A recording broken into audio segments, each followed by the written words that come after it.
What up guys, Maxkey here and I'm bringing you a brand new Ekko YouTube video. And today's video is a special one because we got a quick Ekko guide from the best Ekko in the world, Xiao Lao ban. So I told you guys in my last video in the comments that I'll be getting coached by Xiao Lao ban next month. He said when he has some free time, when he's done getting his account to high challenger or whatever, he will like review my VOD, and then he obviously doesn't speak English, so I'm gonna get a translator to translate the VOD, and it'll be a really cool video to learn from Xiao Lao ban. But anyway, in the meantime, he showed me his mini Ekko guide that he's currently like writing. So yeah, I'm gonna show it to you guys. It's about runes, builds, and a little bit of matchups and some tips. So yeah, this is straight from the source. I'll show you the exact thing he sent me so you guys don't think I'm lying. Here it is. This is in his language, Chinese. And yeah, I got a translator to translate this, and I'll show you guys exactly what it means. So let's get right into it.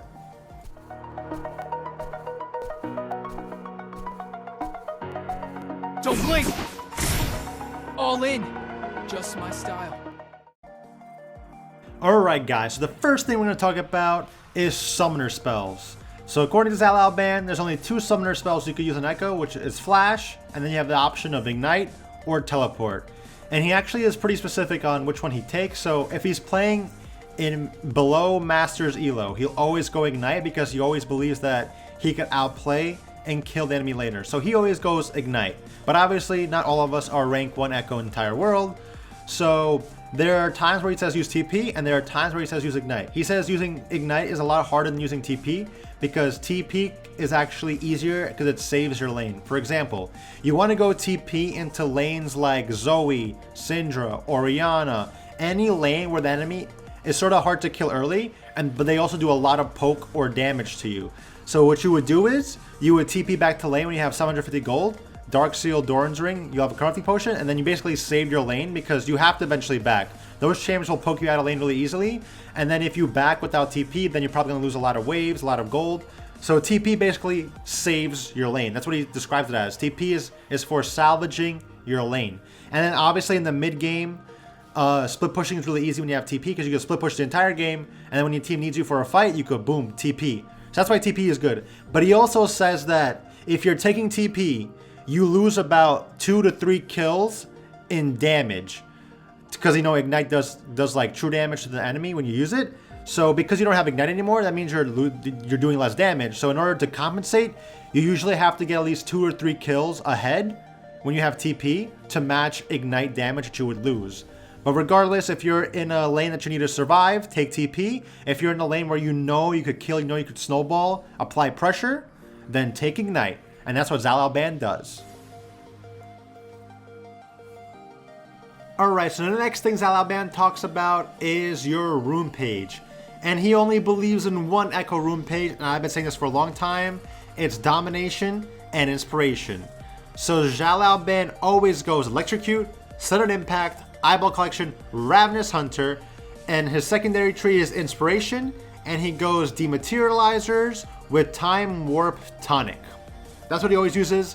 He says that you could use Magical Footwear instead of Time Warp Tonic, but he emphasizes early game, early game, early game. And Time Warp Tonic works from level 1 when you buy your Corrupting Potion, whereas Magical Footwear takes like, 10 minutes to get free boots, even though it's nice to have free boots, but he wants to keep up the tempo. He wants to get that as good of an early game as he could possibly have. And that's what Time Warp Tonic does for you. Gives you more movement speed, gives you like a mini heal, a little bit more damage, so it's really good for fighting and roaming up to the entire mid game before you sell your Corrupting Potion. And then he goes Dematerializer, and we all know what Dematerializer is. It helps you one-shot the wave at level 7 if you use 2 on the caster minions and 1 on the melee minions. At level 7, if you have around 88 AP, you'll be able to one-shot the backline wave. If you don't have Dematerializers, the only time you'll be able to one-shot is at level 9, so think about that. You get to one-shot the wave 2 levels early with Dematerializer, which is really good. He says that sorcery is super bad for Ekko. He said, quote, he says sorcery is a Ekko trap for beginners because you basically don't have runes till 20 minutes if you go Absolute Focus Gathering Storm, which is probably the most common to use.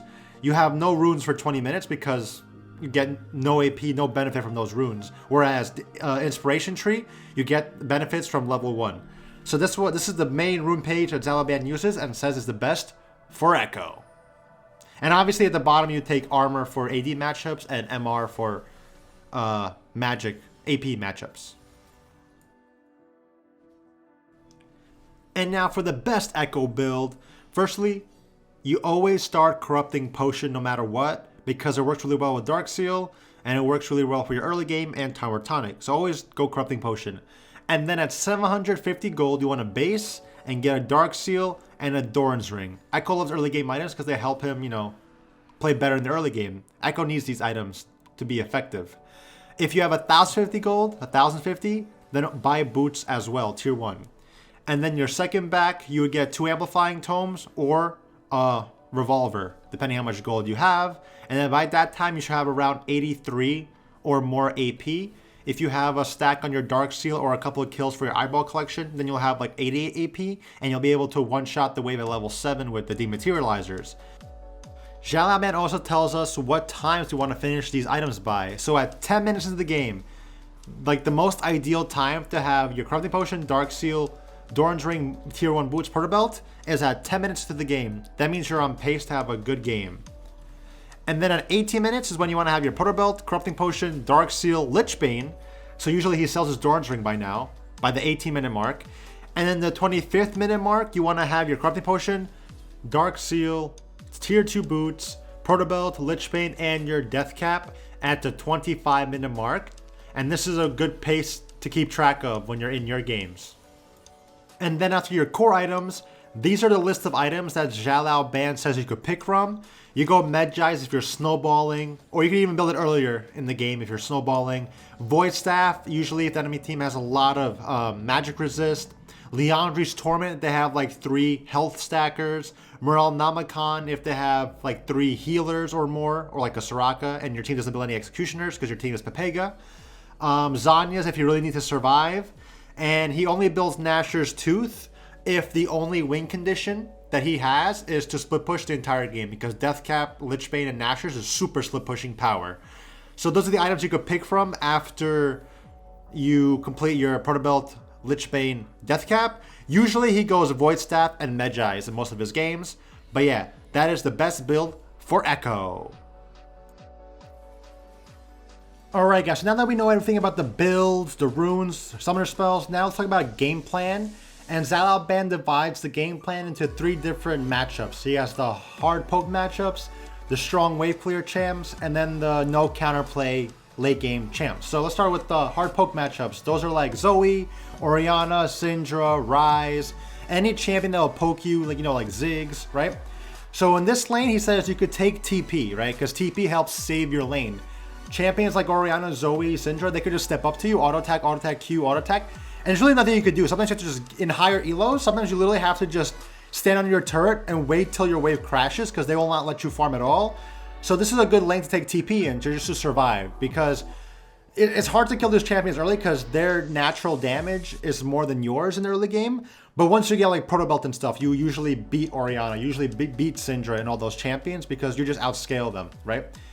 So take TP early. Take TP in the lane, right? Call for early ganks, because if you do get a lead on these champions, it's just over. You assassinate them, right? Probably Ryze is one of the harder ones to assassinate, but Syndra, Orianna, Zoe, if you gank them early with your jungler, it's really easy to beat them. Obviously push and roam. These are mages usually, so you could hard push them, then gank and roam to get a lead like that. But the main thing Xiao Lao Band says here is that if you die early to Syndra, to Orianna, to Zoe, to Ryze, you might as well FF, because you're losing a lane that's already not good for you in the early game. And if you let those champions snowball, then it's over for you, you FF. So you cannot die in these lanes, especially if you take TP for safety. Do not die in this lane. But eventually you outscale, like half of these champions. Ryze, you don't really outscale, but Orianna, Syndra, if you're ahead, you'll outscale and one-shot them. So that's how you play versus the hard poke matchups. Take TP, survive early, kill them when you get your Proto Belt, ask for general ganks, roam, don't die.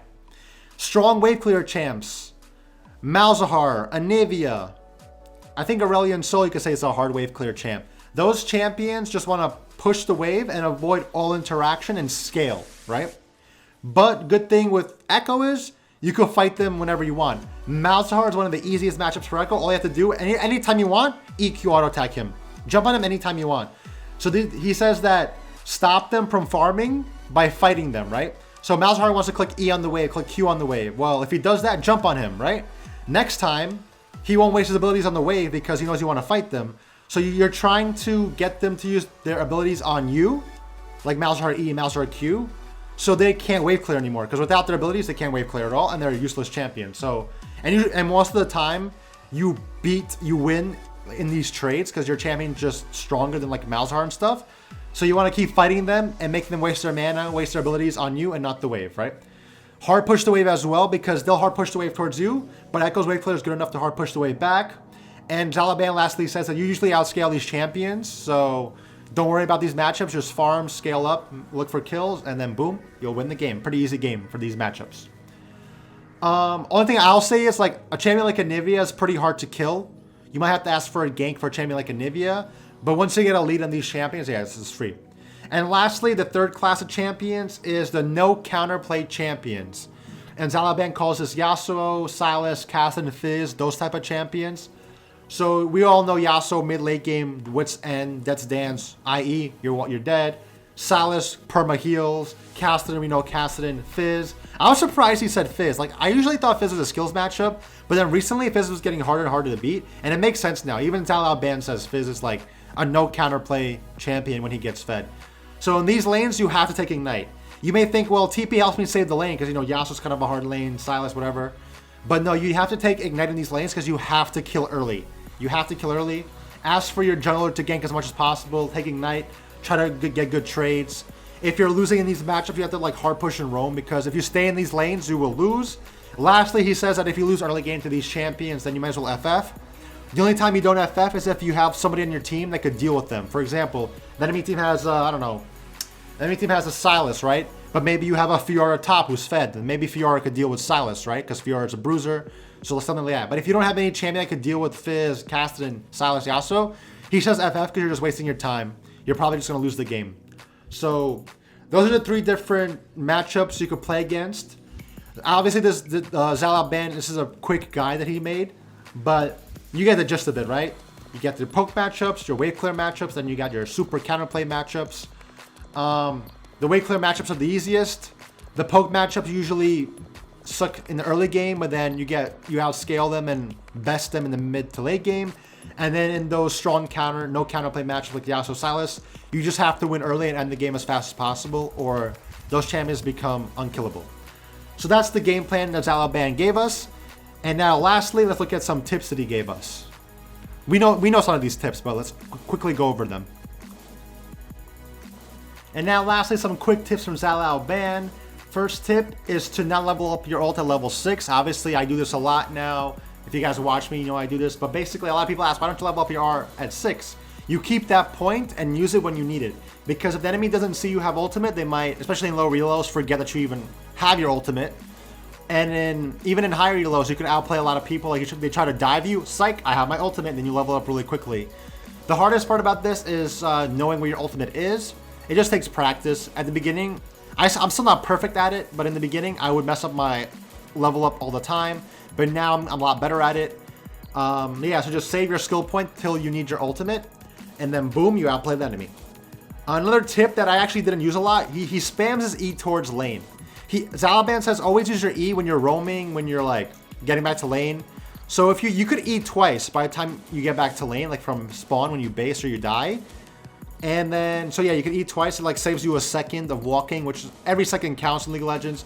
On top of that, you could also E towards ganks. Like he said, if you know that there's no enemy jungler there or you don't need your E, then you can like E to get to bot lane faster, E to get to top lane faster. Use your E for a little bit extra mobility. It may save like a second, but that second could matter, you know?